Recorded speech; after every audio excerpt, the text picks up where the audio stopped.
Welcome to Streamer Cons. Yep. Take two? Yep. Welcome to Streamer Conscious Podcast. My name is Joel Disappointed Cox, and this is Joe Co-Pilot Stout. So, the last episode we attempted to record failed miserably. We attempted to do our road trip podcast going to Mancini's Bread. We went to get gas, we got Mancini's Bread, we came back, and we talked about a lot of stuff. It wasn't a total disappointment. We got Mancini's Bread. Yeah. No, the podcast recording aspect was just The disappointment. recording side of it was. Yeah. So for those who really want to hear it, you know how to get a hold of me. I will send you a copy. So that it's not all for naught. Yeah. But we are going to go over the same subjects that we went through in the car. So, let's start with road trips. You talked about your brother and going to Niagara Falls. We went to... No. Well, I went to Niagara Falls with my uncle and my older brother whenever I was... instead of going to my graduation for high school, we went to Canada. Went on a fishing trip. And we drove through Niagara Falls. That was my first time ever in Niagara Falls. We just kind of drove right through it. A little bit of sightseeing and stuff and drove around, but we really didn't even get out of the car. I don't think at all. If so, we didn't get out much. And then we drove up to this really cool little lake where we got you drive into the woods forever and ever and ever and ever, somewhere in the middle of godforsaken Canada. And then we went... got on this little tiny pontoon plane and flew from one lake basically just over into the next lake over. But the lake over was secluded. There was just the trees and the wilderness was so tight you couldn't even walk through it. It wasn't like the woods, like you could go through a stroll through the woods. This was like you couldn't even get past any of it. It was so barricaded in. So the plane drops you off. You get out. There's a cabin. And there's like a little bit of land there that you can kind of walk around there. But the rest of it was just nothing but wilderness. And then there was a handful of boats. And we could jump in the boat and we could go out on this lake. And we literally had the entire lake to ourselves. And I think it was like a mile wide by 6 miles long. Huge lake. And we rented the whole lake. We literally rented a lake for a whole week. Nice. Yeah, it was very cool. But that was my first time through Niagara Falls.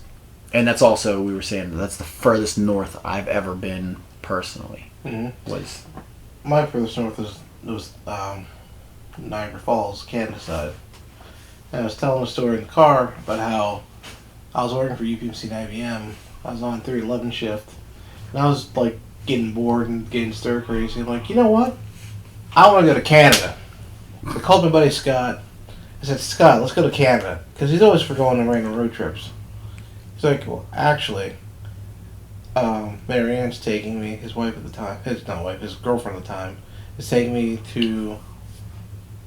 She would go to Niagara Falls with him for his birthday. Yeah, for his birthday. Okay, well, you're out. Call me buddy James. Now, how close was his birthday? Because, like, who doesn't want to go to Niagara Falls twice? We were literally going the week before. There we go. Well, happy birthday, Scott. Yeah, well, it's coming up. Well, who knows when this episode will be played. Anyway, so then I called my buddy James. He was like, okay, let's do this. So I was like, okay. So I found a Days Inn.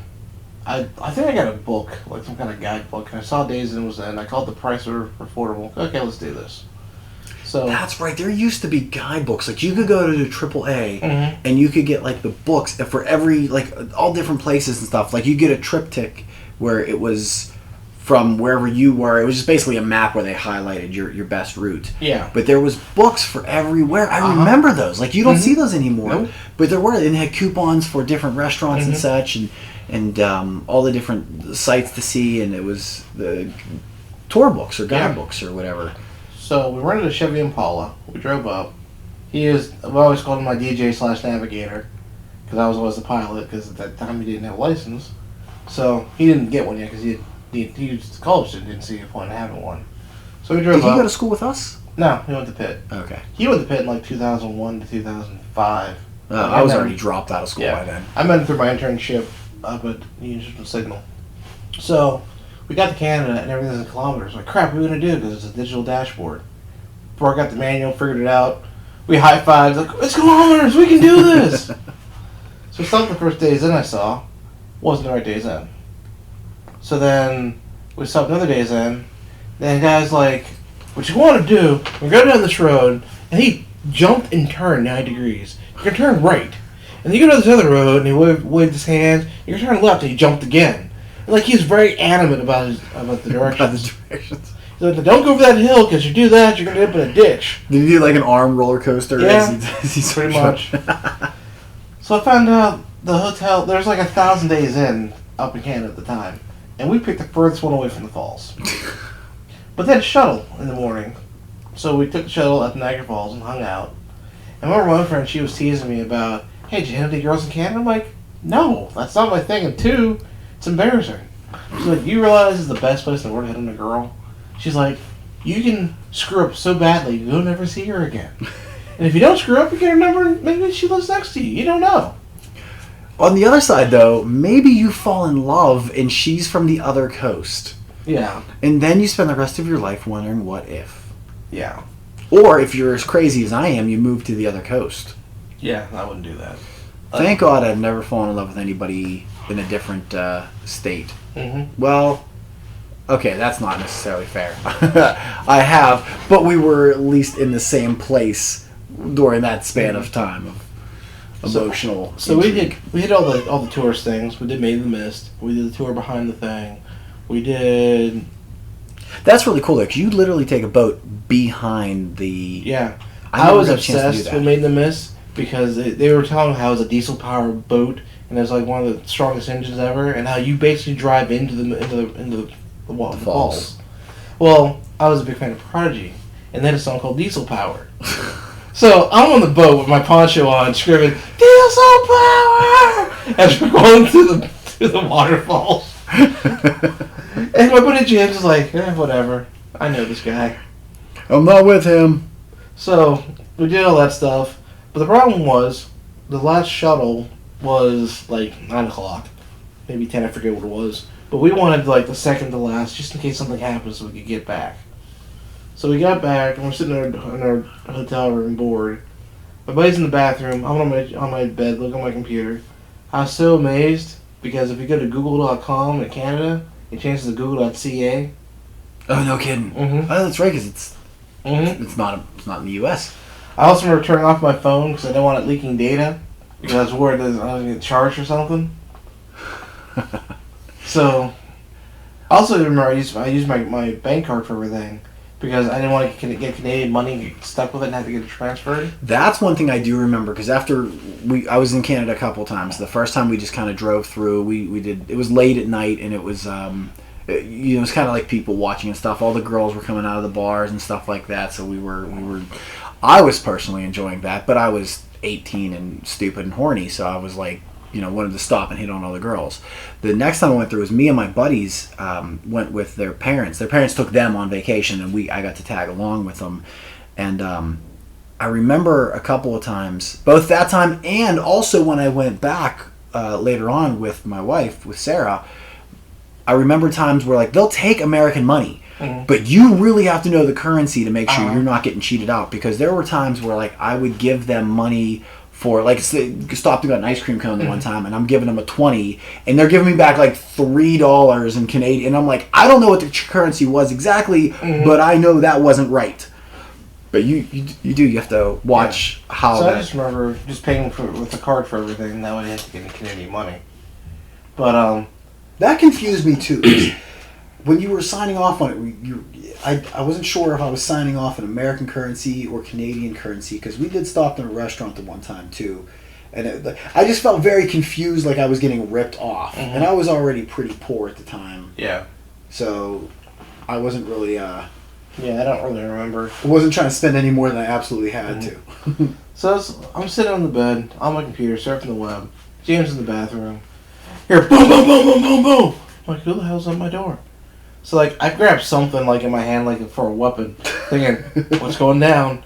I look at the peephole, and, like, there's a dude across the hall banging on the door. Guess he got locked out. I'm like, okay.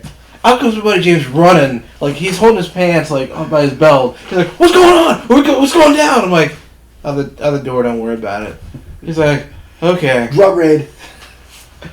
So, that was an interesting trip. So then Sunday, we were going to go, hey, let's check the American side. There was nothing to do on the American side. It was just desolate and garbage. Yeah, I think there's a buffet over there, and that's about it. We looked around for literally 5 minutes and left. Well, it used to be you didn't have to have. You said you had to have a. Oh yeah, when we went up, all I had was a birth certificate. Didn't need a passport at the time. It was awesome. Yeah, but now you have to have a passport. But I remember when we went up, the first time we were driving through with my uncle, as we were getting close to the border, we went across. Is it the Rainbow Bridge? Is that what that's called? I think so. I think it's so we're going across, and then you have to go through customs, Mm-hmm. and we all had to have our driver's license out and everything. Mm-hmm. And my uncle turns around, knowing me the way he knows me. He goes, "Don't say a word unless you're asked." And I'm like, "I'm not gonna." He's like, "Don't say a word unless you're asked." I forgot about crossing the border. So we get the border, and the guy's like, "Hey, how's it going?" I'm like, "Pretty good. Where are you guys going?" "We're going to the falls." "How do you know each other?" "I worked together at an internship in Pittsburgh." "Well, how long was that?" And asking all these questions. So I look in the rearview mirror. There's a dude with like a bomb detector under the car, and another guy with a dog. I'm like, what's going on? Like, I didn't say that. I'm thinking that. And the rest of his questions like, well, where are you from? How'd you know? Well, like, it was making our story stick. I'm like, okay, so we went through. So, 2014, we were going out to visit our friend Kristen's boyfriend, Brett, out in I know Michigan. Okay. And we're going to go across the border. At that point, I need a passport. Ken and Kristen went, they got their passports. Got in 6 weeks, no problem. I signed for my passport. I got a letter in the mail saying I didn't have enough identification. So, my birth certificate was wrong. It wasn't a real one. It was a temporary one, I guess, my parents gave me. Okay. So they wanted a real one. Like, okay, I went and bought I that. didn't know you get a temporary birth certificate. Yeah, it was weird. Like, it wasn't an official birth certificate according to the passport people. So, I sent that in. I went downtown, did everything. Then they said they had the forms of ID. They wanted 3 or 4 driver's licenses from over 5 years ago. They wanted a student ID, any student loan information. And fortunately, I'm a pack rat, so I have all this stuff in a file cabinet. I've got like all my old licenses. I like photocopied like every copy of every photo ID ever had. Sam's Club card. Here you go. Here's proof that I'm who I say I am. I don't know if I have my current driver's license. I'm pretty sure, and maybe a Costco card. That's about it. Other than that, I'm not. Nobody would know that I'm me. So then we go up. We were there for like around 4th of July, and we decided to go over to the Canadian side for the day. We get there, they're giving us like the 3rd degree, like we're like gonna kill somebody, and like I know them, I know this, da da da da. I'm like, okay, and they're very rude. Like they weren't nice; they're just assholes. The Canadians? No, the American side. Oh yeah, no, the Canadian. That's only because you were just so flat. And the Canadian side, Canadians are so polite that they Yeah, make. but like even the Canadian side, they weren't like they were nicer, but look, I just felt like I don't want to really go to that country. This is like how it's gonna be. Like it was just a bad experience. We had a good time when we went up there. Mm-hmm. I don't remember them ever really giving us any grief. We went through and it was basically they took everybody's. I don't even think they took everyone's ID. We held them out and ready to go.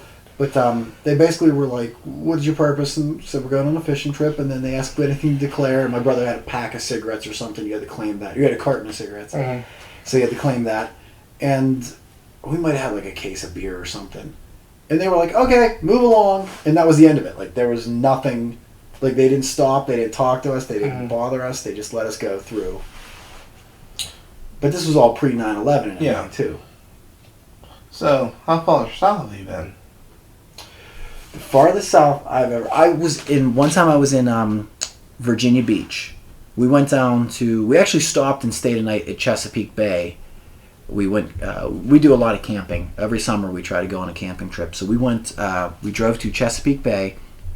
Stayed in this really nice little, tiny little camping cottage cabin, something or other. It was a small. It was just basically you open the door and there was bunk beds, a twin or a full size bed, and there was an air conditioner, and that was it. Like there was no luxury. And then outside there was like a little fire ring. We stayed there, and then we decided we wanted to go to the beach. So from Chesapeake we went down to Virginia Beach. and spent a day in Virginia Beach, and that's the furthest I've ever been south. I haven't really spent a lot of, and other than that, like Ocean City, Maryland, a couple of times, but I haven't done a whole lot of down south. But we did the one time I went to Niagara Falls. We went to Allegheny National Forest, then up to Niagara Falls. Then this is whenever I was with Sarah and I went. Then we went to Philadelphia. We were supposed to go to Atlantic City, and we decided not to. We went to Philadelphia. I had family out there, so we stayed with my family for a day. Drove into Jersey just for a minute or so. Had some lunch, and then right back out again. And then we drove down to Ocean City, Maryland. We were gonna go. We were gonna look for a hotel. We drive into One Bridge, drive down the whatever the main boulevard is in Ocean City, and halfway through. Now, mind you, she is, I think, 5, maybe 6 months pregnant at this point in time. So she's feeling 5 or 6 months pregnant at this time. And we get halfway down, and she says, "I don't think I want to stay here now." So now I just drove from Philly to Ocean City, Maryland, in One Bridge, drove the rest of the way down, drove out the other bridge, and then drove all the way back up past Pittsburgh again. That was... What's the furthest south you've been? Miami, Florida. My dad wanted to go on a road trip for my spring break the one year, which was a nightmare. Because my dad does not like to stop. He likes to sightsee out of the car. And he likes architecture. So we drove by the Cape Canaveral. We drove by all these places. Like, oh, look at that, look at this. Take pictures outside the car. I'm like, why can't we stop? So I don't go on road trips with my dad anymore. How long of a drive is that? Down to Florida? Yeah. About 19 hours. And you guys didn't stop? I mean, I'm sure you had to stop and put gas in the car. Oh, we stopped. I think it took like 2 days to drive down there. We drove like 8-hour days or something like that. 9-hour, I don't remember. But yeah, it was horrible. You have to really like to drive to do something like that as a road trip.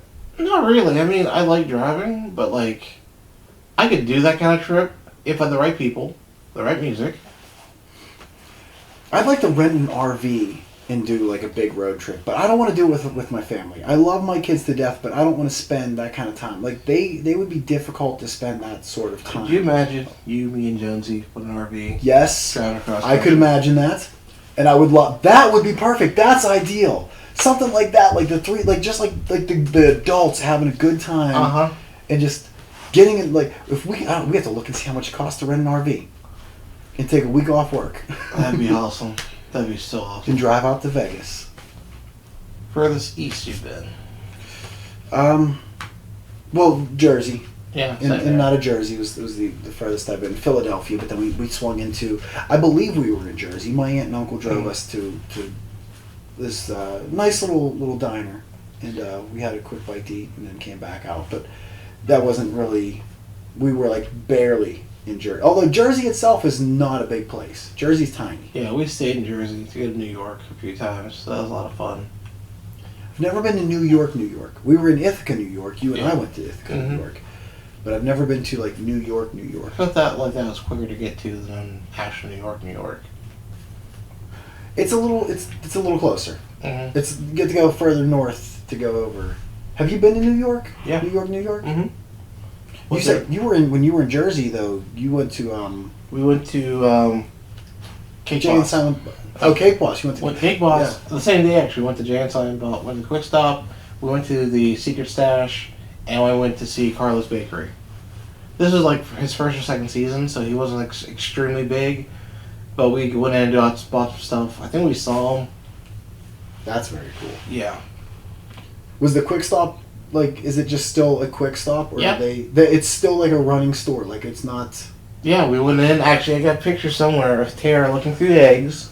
Kristen was looking through milk, and Adam, who was Kristen's boyfriend at the time, he was standing outside, like Silent Bob was, and I was trying to dance all crazy in front of the Quick Stop. I got pictures of me somewhere. I made a little poster of us at the Quick Stop. $15, little man. Put that beep in my hand. If you don't make with the dough, then you owe me yo. Furthest west. Furthest west. Vegas. Same. You flew out to Vegas. But you're going to California. Going to California. I'm going to California, driving to Portland in August. But you said the furthest west you've driven was... The furthest I've ever driven west, I was in Ohio a couple of times. I mean, you from Pittsburgh, you end up in Ohio accidentally because you took a wrong turn. So we're not too far from. Well, I mean, you got to go through West Virginia to get into Ohio. But we were actually going. Some buddies of mine and I, right after graduation, we were going to what's the amusement park out there? Cedar Point? Yeah, we were going to Cedar Point, and we took a wrong turn. And we drove basically, we took a wrong turn for, hours. We took a wrong turn. And we ended up we went basically from Cleveland to Columbus, and then back to the middle of them to go to, I don't know which way we went. We took a really crazy way to Cedar Point. But I was in both Cleveland and Columbus in the same day because of the wrong turn that we took. Yeah, so we were going to go to Cedar Point in 2014 as well. Same year as we went to Canada. And we went out with our friends, Shanna, Harold, and Farrah, and two of their friends from Australia. So we drove out to Ohio. Chicks from Australia? Huh? Chicks from Australia? No. Dudes? Family. That was a family from Australia. Because girls from Australia have the sexiest accents. Yes. Without question. So of all of the accents, Australian, my favorite accent for a girl. Just throwing that out there. That or French, that or British. No, you know what? The British not bad. I don't mind that. Although the British girls from Vegas. The girls from Vegas, yeah. Alice and what was her friend's name? Oh, I can't remember. Jordan and Alice were their names. Although, you know what? Alice was a gorgeous girl, and she could have pretty much had any accent. She could have had a podunk redneck accent, and she still would have been a hot lady. That was... But yes, I do like the British accent or the English accent. But if I had to pick my favorite, definitely Australian. And even though they're close, they're different enough to make it sexy. Yeah. So, we went to breakfast. I bought my tickets online because you save a few bucks. And just after I made the purchase, we heard the Cedar Point was shut down for the day. They had a water main issue. And in the first time in 10, 15 years, it shut down. No kidding. What the hell are we going to do? So we drove to the Rock and Roll Hall of Fame, went through there. There was a museum, some museum next door had a Lego exhibit. And we're running out of time because we're going to the Rock and Roll Hall of Fame. So we speed ran the museum, taking pictures of everything. And then we compiled our pictures and looked through the pictures that we took of the museum afterwards. You took a digital tour of the museum. Which is kind of a cool concept if you think about it. You're running someplace, you take a bunch of pictures, and everyone's has a job. You get this exhibit, you get that exhibit, and you just take all the pictures, not really look at the stuff. And then you gotta get back together and look at the stuff. I'm like, oh, that was cool. That's kind of cool. It's a bit of a pricey way to enjoy a trip, but... Well, I'm saying, not that you're one thing, but if it's we're closing in 5 minutes, and we wanted to see all this shit stuff. What? I like that you corrected yourself. Maybe you're still gonna leave in the words. No, I actually took the one out last time. Did you? Yeah. You edited out a bad word? Yeah. Something I said? No, something Jonesy said. Oh. Usually it's me. Yeah. But, yeah, so... I am the most foul-mouthed person I know. I've got this, strange... I didn't used to, at least, curse a lot. But the words... children. Well, and I'm good with around my kids. Yes, but when you talk about your children, you tend to swear a lot. I do. That's because they bring out the best in me. But I don't just, when I curse, I don't just use kind of sort of bad words. I use pretty heavy-duty bad words. I use top-shelf bad words. That is a good way to put it. Yes, this is not the well vodka of bad words. I'm using the Evan Williams of bad words. Is Evan Williams top shelf? It feels top shelf. My furthest driving out west is Normal, Illinois. To visit some friends, Thomas and Rael. I have two lovely girls, Ruby, and I can't remember the girl's name. But the cute thing is, I love windmills. And Illinois has a lot of windmills. So their 2-year-old daughter, Ruby, every time I see a windmill, she goes, "Oh, windmills for Joel, windmills for Joel." I didn't know you like Windmills. Yeah. So, Memorial Day weekend, Tara and Krista went out to Illinois to go to this pop-up diner for Saved by the Bell. And Ruby made me a picture that's actually in my fridge now. It's like, oh, what's your year? Here's a windmill for Joel. It was adorable. Like, after all this time, she still remembers. That's cute. Mm-hmm. What's and I saw the pictures of them. When you guys went to, or when they went to the Saved by the Bell diner. Mm-hmm. What was the name of the Saved by the Bell diner? Saved by the Max, I think? The Max. That's what it was. The Max. Who's the Peach Pit? What show is that? Peach Pit. Was that 90210? Maybe. All right. Internet. Yeah. But that wasn't. That was like that was a diner designed to look like the one. Like, obviously, Saved by the Bell, that was probably on a studio set somewhere. That wasn't like a legit diner. You're right. It's the Peach Pit. 90210? Mm-hmm. Oh, check it out. And then Central Perk is Friends. Yep. See that? So, I know my TV diners. what else did we talk about? What's the diner from Alice? Mel's. Mel's Diner. Mel's Diner. Oh yeah, we're talking about road trips. About when I drove down to Kitty Hawk with my buddy Rob. So he was trying to convince me to go to Kitty Hawk, North Carolina, for the beach, and I hated the beach at the time because the first time I went to the beach, I got a needle stuck in my foot. That's not funny. I'm sorry. I don't know why I laughed at that. That's the second time I got this. I like that you just graze over that. Like, went to the beach and I got a needle stuck in my foot. Like, that's the whole story. You can tell a 15-minute story about how you went to Saved by the Bell, the mock restaurant, but got a needle stuck in your foot is just run-of-the-mill, everybody just goes, oh, okay, yeah. No, it's a crappy thing. Right, no, I get that. And I didn't sit the injury. The next year, a bird crapped on me and my sister.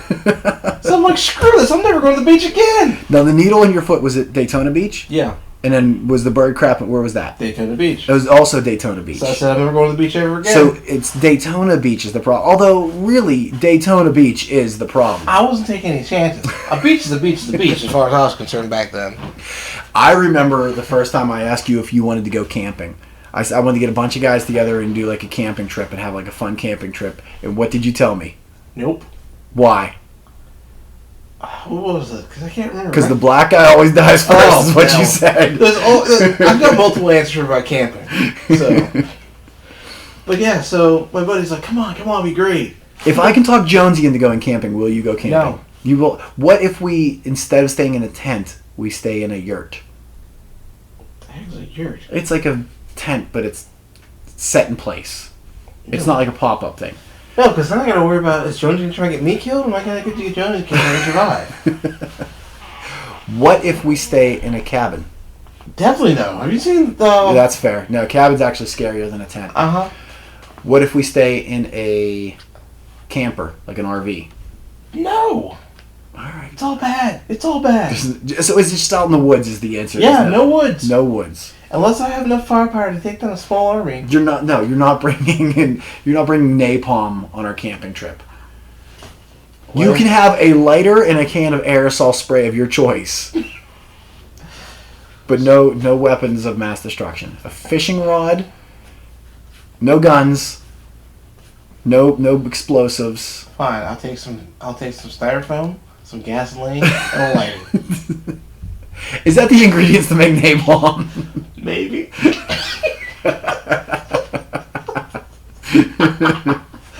So it took him 2 months. He was like, okay, let's go to the beach. I'm like, fine, whatever. So what do I need for the beach? He goes, you don't need anything, just a towel. So we drove out. Oh, we went back to your friend that Yeah. talked you into going to the beach again. So it's like midnight. We drove out. We got there around 11 o'clock in the morning. So got out to the beach, had my towel, sitting out in the sun. I'm like, this sucks. So I bought myself a blanket, bought myself a Lounge chair? lounge chair, an umbrella, a shovel, and a bucket. A shovel and a pail, like a little kid. Yeah. Now you're building sandcastles. No, I dug trenches around my blanket. So the water came in, it hit the trench first, and gave me a chance to know I need to move because the tide's coming in. So.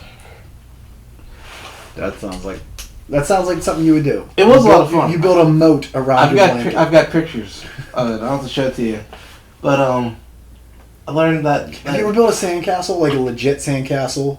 Not a couple buckets stacked side by side, but have you ever built made like a? I tried. It was not happening. Yeah, I did. I attempted to make, because I think I was in Ocean City one time, and this is years and years and years ago. This is an ex-girlfriend I dated. Her and I went down to Ocean City, and we went down. I guess every year they do this big event early in the summer where people come down and make these monster sand castles. Beautiful, gigantic sand castle. And like different sand sculptures really is what it is.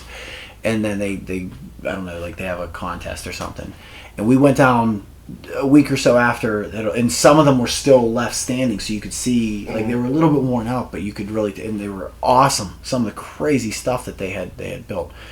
And so I decided I was going to build a huge sandcastle, and I spent probably like an hour and a half just stacking sand up. And then I started carving it out into a castle, and the whole thing just continually fell apart. There's got to be some sort of system to it. Yeah, like maybe the sand was too wet or not wet enough. That's why I gave up. Turns out that is not my calling. That's not my forte. That trip I discovered mojitos. So our routine was get up, make breakfast, walk out to the beach, hang out till like 4 or 5, come back, take a shower, change, go to dinner or make dinner. So the one night I discovered mojitos, so I bought a whole like a gallon, whatever, fifth, whatever it's called. I don't even know the measurement. I got a fifth. It was a big bottle of mojito. So next morning, woke up, made breakfast, went to the beach, hung out all day, came back, changed, showered, changed, got ready for dinner. Like, I got myself a red cup of mojito.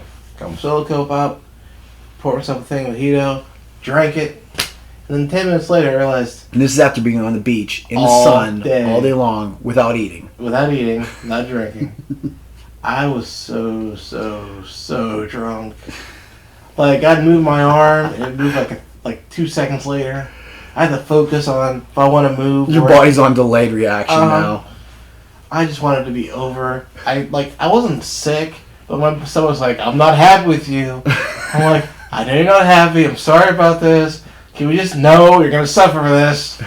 So we're waiting for food, and it's like an hour wait or something like that. So there's like 2 cornhole sets out there to play, and they're both full. Cornhole sets. Yeah. All right. So what do my friends do? They bust out their cornhole set and set it next to them and starts playing. So finally I get into the place to eat, and I finally start feeling okay. Got food, I'm like, I'll never drink that much again without having something in my stomach.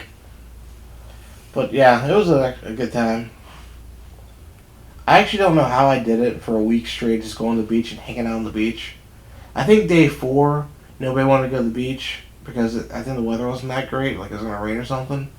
So me and my buddy Rob and his girlfriend, now wife, we drove out and did exploring, ended up going to the Kitty Hawk Museum. His other buddies who were there... What's the Kitty Hawk Museum? The White Brothers. Oh, the Wright Brothers, okay. Yeah. Oh, yeah, no, and I knew that, that's right, okay. So that was the flight of Kitty Hawk. Mm-hmm. While we did all that stuff, they sat there and played gin rummy and drank all day. And they started like 11 o'clock in the morning. I'm like, wow. Someone made a bad choice. Or someone made a good choice. My buddy's mom, who's crazy, like completely out there, she calls him up. She's like, "It's a nice day outside. You guys should go to the museum." "We're going to the beach, Mom. We're not going to the museum." I'm like, oh my god, it's craziness. I'm not a museum kind of guy.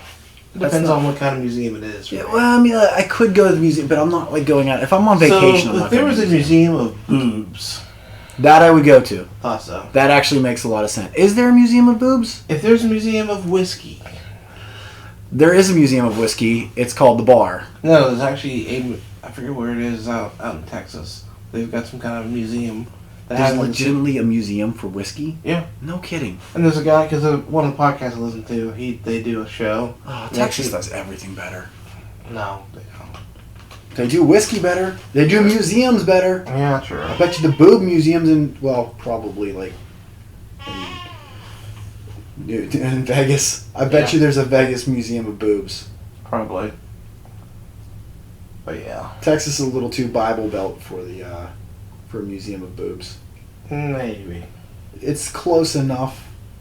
Although maybe not. The Bunny Ranch, I think, is in Texas. Mm. No, that's in Nevada too. Yeah. Yeah, that's But that's. I would go to those particular museums, but in general, museums not always my favorite. Mm. You got married in the museum. Well, not technically. You didn't get married in the museum. Yeah, been here inside the museum. Yeah, that was a pretty cool thing though. That was neat. But that was like cool because it was where you were having your wedding. Yeah. I think we're gonna call this one. Is it that time already? Yes, it is. Oh, we've been talking for a while. Okay. All right. Well, thanks for joining us, and catch us next week on Stream of Consciousness podcast. And you can follow us and like us and subscribe to us on Facebook, Twitter. What else do we got? No, help me. YouTube, and obviously our website, streamofconsciousnesspodcast.com. Mm-hmm. Are we on Tumblr? No. Are we on... I can't think of anything else. That's it. That's it. Good night, folks.